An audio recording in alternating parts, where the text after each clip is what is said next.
দৃষ্টি আর দৃষ্টিভঙ্গি, এই সমগ্র লীলা হলো এই দুইয়ের। বিচিত্র হতে পারে, কিন্তু এটাই সত্যি। এবার আপনাকে একটা উদাহরণ দিয়ে বোঝাই। অনেক সময় আপনি কোনো ব্যক্তিকে এটা বলতে শুনবেন যে আমি আমার নিজের উপরে গর্ব করি, আমি নিজেকে নিয়ে গর্ব করি, আমি খুব ভালোভাবে আমার মা বাবার সেবা করি, ওনাদের আমি সবসময় সুখী রাখি, ওনাদের আমি একটা বাড়ি দিয়েছি, সকল সুখ সুবিধা দিয়েছি, ওনাদের জীবনে প্রত্যেক জিনিস দিয়েছি আর দেব যা তাদের প্রয়োজন। এবার আমাকে বলুন যে আপনি কে হন? আপনি হলেন সেই বীজ যা আপনার মাতা পিতা রোপণ করেছেন। আপনার মা বাবাই আপনাকে এই সংসারে জন্ম দিয়েছেন। এবার এইসব কথার কি তাৎপর্য? এই হলো সেই ব্যক্তির দৃষ্টিভঙ্গি। এবার দেখা যাক এই প্রকৃতি আমাদের কি শেখায়।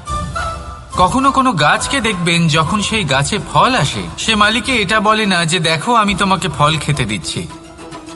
সেই বৃক্ষ এটা বলে না যে দেখো আমি তোমায় আহার করতে দিচ্ছি, কারণ ও জানে যে এটা হলো সেই মালির পরিশ্রম, এটা হলো তারই কর্মের ফল আর এটা তারই পাওয়া উচিত। সে বলে যে তোমার জিনিস তোমাকেই অর্পণ করলাম, এ আমার জিনিস নয়। ও জানে সেই মালির গুরুত্ব আসলে কি, এটা হলো তার দৃষ্টিভঙ্গি। সেই জন্য আপনি জীবনে কোন ব্যক্তির মধ্যে, কোন পশু পাখির মধ্যে, কোন প্রাণীর মধ্যে, কোন পরিস্থিতিতে, কোন আবেগের মুহূর্তে কি দেখতে পাচ্ছেন, সেটা আপনার দৃষ্টিভঙ্গির উপরে নির্ভর করছে। তাই নিজের মনে ধনাত্মক ভাব জাগ্রত করুন, শুভ চিন্তা নিয়ে আসুন। এই ভাবনাই সত্য হয়ে সামনে আসবে। এই দৃষ্টিভঙ্গি এমন হয়ে যাবে যে আপনার জীবনে সবকিছুই শুভ হবে। তাহলে আসুন আর আমার সাথে ভালোবেসে বলুন, রাধা রাধা। প্রতিশোধ অথবা কাউকে দুঃখ দেওয়ার ভাবনা, যদি এটা আপনার মনে থাকে, তাহলে আপনি নিজের মনেই যন্ত্রণার একটা বিশাল বৃক্ষ রোপণ করছেন, এটা মনে রাখবেন। কারণ কাউকে দুঃখ দেবার এই ভাবনা, এটা হলো সেই বীজ যা আপনার মনেই পতিত হবে, আপনার মনেই অঙ্কুরিত হবে, আর আপনার মনেই একটা বিশাল বৃক্ষরূপে বেড়ে উঠবে। জীবন আপনার, কর্ম আপনার, কাউকে দুঃখ দেবার ভাবনা আপনার ছিল, এই বৃক্ষ হলো আপনার, তাই এর ফলও আপনিই পাবেন, যা গ্রহণও আপনাকেই করতে হবে। মনে রাখবেন, যে মানুষ এটা ভাবে যে আমি ওকে দুঃখ দেব, ওকে কষ্ট দিতে চাই আমি, সেই মানুষই দুঃখ আর কষ্ট পেয়ে থাকে। যদি সেই জায়গায় আপনি এটা ভাবেন যে আমি কাউকে সুখী করে তুলতে চাই, কাউকে সুখ প্রদান করতে চাই, তাহলে তারও বীজ আপনার মনেই রোপণ হবে, বৃক্ষে পরিণত হবে, যার ফলও আপনিই পাবেন।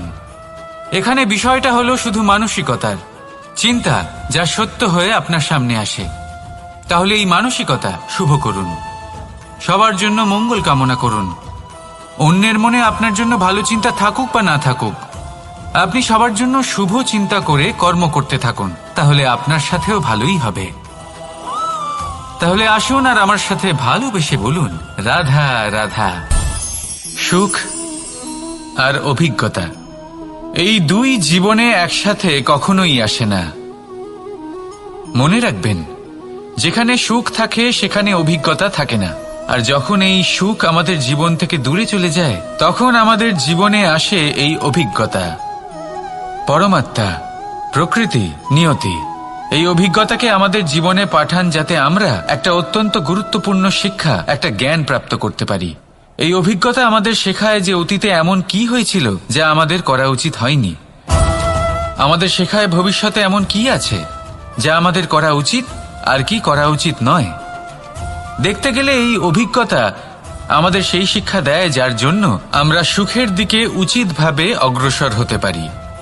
সেই জন্য জীবনে যখনই দুঃখ আসবে, দুঃখের এই সময় আসবে, তখন হতাশ হবেন না। বোঝার চেষ্টা করুন এই পরিস্থিতি কেন এসেছে, কি শিক্ষা দিতে এসেছে।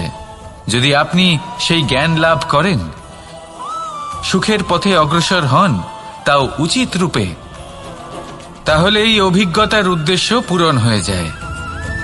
তাহলে আসুন আর আমার সাথে ভালোবেসে বলুন, রাধা রাধা।